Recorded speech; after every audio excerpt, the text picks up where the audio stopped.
ভাৰত নেপাল আৰু বাংলাদেশে cross border শক্তি বাণিজ্যৰ চুক্তি স্বাক্ষৰ কৰে। এনে প্ৰথমটো সীমা অতিক্ৰম কৰি শক্তি বাণিজ্য চুক্তিত বৃহস্পতিবাৰে ভাৰত নেপাল আৰু বাংলাদেশৰ মাজত বহু প্ৰত্যাশিত ত্ৰিপাক্ষিক শক্তি চুক্তি স্বাক্ষৰিত হয়। ত্ৰিপাক্ষিক চুক্তিৰ অংশ হিচাপে নেপালে প্ৰথম পৰ্যায়ত 15 জুনৰ পৰা 15 নৱেম্বৰলৈ ভাৰতৰ বিদ্যুৎ গ্ৰিডৰ জৰিয়তে বাংলাদেশলৈ 40 মেগাৱাট বিদ্যুৎ ৰপ্তানি কৰিব। 2025 চনৰ ভিতৰত গুগল ৱালেটত আয়ুষ্মান ভাৰত কাৰ্ড উপলব্ধ হ'ব।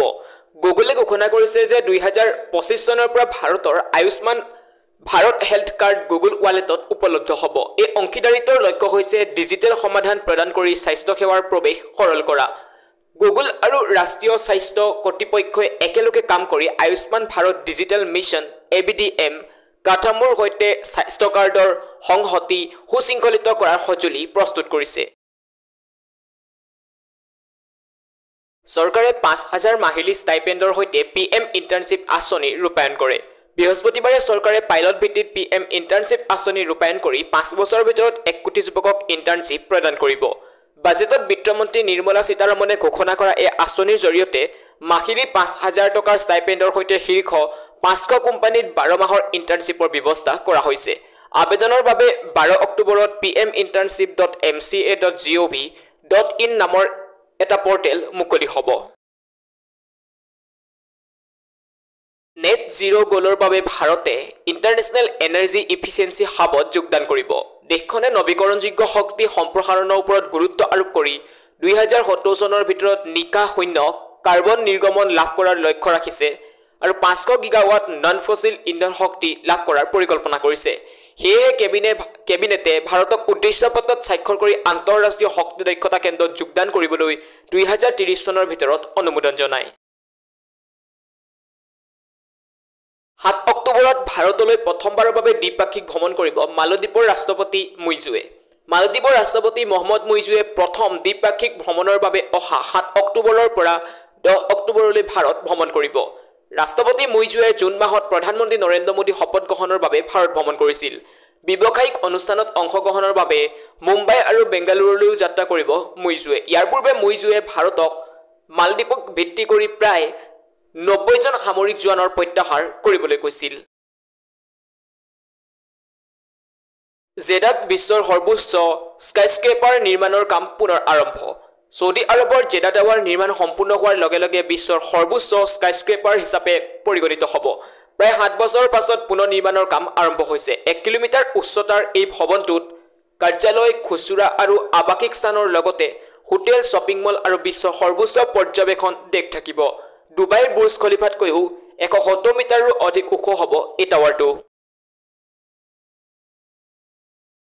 শিৱাজীনগৰ মেট্ৰ' ষ্টেচনৰ ওপৰত বেংগালুৰুৰ ক্ৰীড়াৰ সুবিধা উপলব্ধ হ'ব। বেংগালুৰু আণ্ডাৰগ্ৰাউণ্ড শিৱাজীনগৰ মেট্ৰ' ষ্টেচনৰ কাম প্ৰায় সম্পূৰ্ণ হোৱাৰ লগে লগে ষ্টেচনৰ ওপৰৰ 2 বিঘা মাটিত ক্ৰীড়া আৰু সাংস্কৃতিক সুবিধা নিৰ্মাণৰ পৰিকল্পনা কৰিছে কৰ্তৃপক্ষই।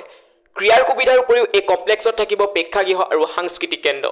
শিৱাজীনগৰৰ বিধায়ক ৰিজৱান আৰশ্বাদে শেহতীয়াকৈ BMRCLৰ বিষয়াসকলৰ সৈতে এই স্থান পৰিদৰ্শন কৰি এই সুবিধাৰ পৰিকল্পনা ঘোষণা কৰে। ভাৰতীয় শ্বেয়াৰ বজাৰৰ বাবে 2 বছৰৰ ভিতৰত আটাইতকৈ বেয়া সপ্তাহ।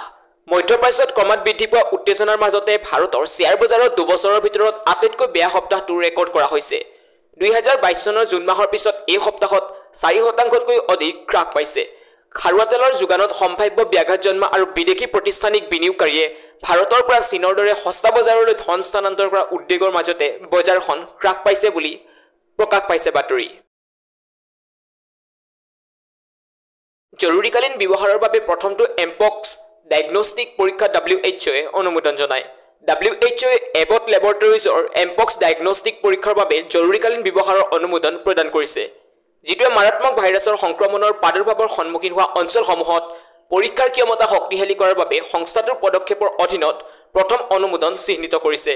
আফ্ৰিকাত সীমিত পৰীক্ষাৰ ক্ষমতা আৰু এমপক্স ৰোগী নিশ্চিত কৰাৰ পলম হোৱাৰ বাবে এই ভাইৰাছৰ সংক্ৰমণ অত্যধিক পৰিমাণে হোৱা বুলি প্ৰকাশ পাইছে। $700 বিলিয়ন ফৰেক্স ৰিজাৰ্ভ অতিক্ৰম কৰি চতুৰ্থ দেশ হিচাপে পৰিগণিত হ'ল ভাৰত। ভাৰতৰ বৈদেশিক মুদ্ৰাৰ মজুত একেৰাহে 7 সপ্তাহ বৃদ্ধি পোৱাৰ পাছত প্ৰথমবাৰৰ বাবে $700 বিলিয়ন অতিক্ৰম কৰিলে। 27 ছেপ্টেম্বৰত সমাপ্ত হোৱা সপ্তাহটোত $12.5 বিলিয়ন বৃদ্ধি পাই $704.8 বিলিয়ন সমাপ্ত হয়।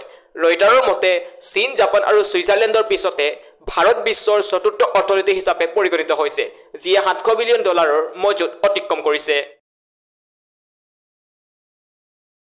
ভাৰতত এপলে সম্পূৰ্ণ আইফোন 16 লাইনআপ নিৰ্মাণ আৰম্ভ কৰে। শুকুৰবাৰে এপলে ঘোষণা কৰে যে এতিয়া ভাৰতত আইফোন 16ৰ সমগ্ৰ লাইনআপ নিৰ্মাণ কৰা হৈছে আৰু অতি সোনকালে মেড ইন ইণ্ডিয়া আইফোন 16 প্ৰ আৰু প্ৰ মেক্স মুকলি কৰা হ'ব। এই ফোনসমূহ স্থানীয় গ্ৰাহকৰ বাবে আৰু নিৰ্বাচিত দেশলৈ ৰপ্তানিৰ বাবে উপলব্ধ হ'ব। ইয়াৰ উপৰিও কোম্পানীটোৱে ভাৰতত আৰু 4টা ষ্টৰ মুকলি কৰাৰ পৰিকল্পনা কৰিছে, যিবোৰ পুনে, বেংগালুৰু, দিল্লী, NCR আৰু মুম্বাইত অৱস্থিত হ'ব। ইমাৰ্জেন্সিৰ প্ৰডিউচাৰসকলে CBFC পৰামৰ্শ অনুসৰি কৰ্তন কৰিবলৈ 2 সপ্তাহ সময় বিচাৰে।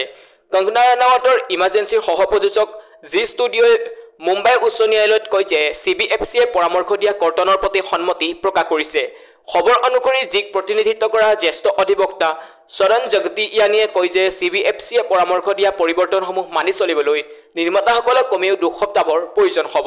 জমা দিয়াৰ পাছত 2 সপ্তাহৰ ভিতৰত বোৰ্ডে প্ৰমাণপত্ৰ প্ৰদান কৰিব। লেবাননে কয় যে শুকুৰবাৰে ইজৰাইলে কৰা আক্ৰমণৰ ফলত চিৰিয়ালৈ যোৱা মূল আন্তঃৰাষ্ট্ৰীয় পথটো বিচ্ছিন্ন হৈ পৰিছে। ইজৰাইলে লেবাননৰ প্ৰধান স্থল সীমান্ত ক্ৰছিঙৰ জৰিয়তে হিজবুল্লাই অস্ত্ৰ পৰিবহণ কৰি আছে বুলি কোৱাৰ পিছত এই আক্ৰমণ সংঘটিত কৰে।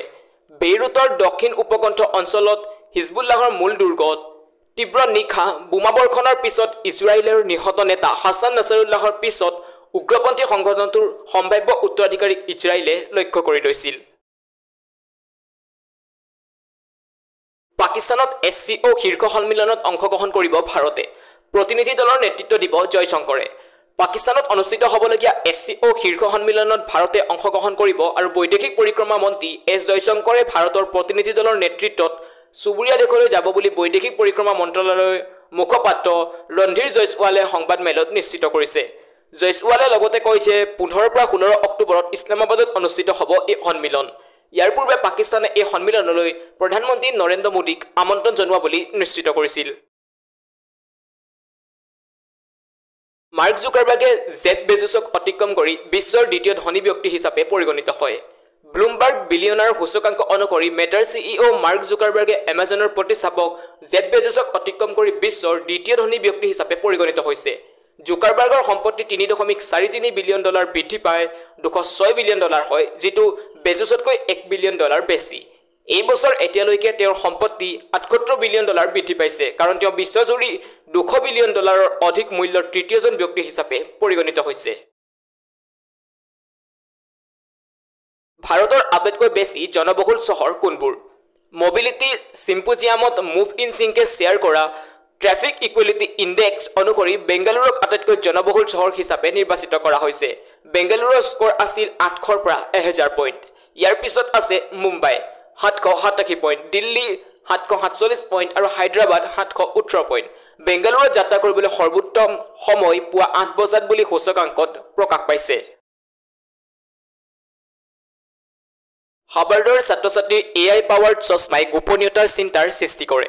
হাৰ্ভাৰ্ডৰ দুগৰাকী ছাত্ৰই উন্মোচন কৰিছে AI পাৱাৰ্ড চশমা, যাৰ নাম iX-ray, যিয়ে অচিনাকি লোকক চিনাক্ত কৰিব পাৰে আৰু নাম, ঠিকনা, কৰ্ম ইতিহাসৰ দৰে ব্যক্তিগত তথ্য লাভ কৰিব পাৰে। মুখৰ চিনাক্তকৰণ আৰু ৰাজহুৱা তথ্য ব্যৱহাৰ কৰি চশমাসমূহে প্ৰদৰ্শন কৰে যে গোপনীয়তা কিমান সহজে ভংগ কৰিব পাৰি। যদিও AI বিপদসমূহ উজ্জ্বল কৰাৰ উদ্দেশ্যৰে এই প্ৰকল্পটোৱে এনে প্ৰযুক্তিৰ সম্ভাৱ্য অপব্যৱহাৰক লৈ আশংকা জগাই তুলিছে।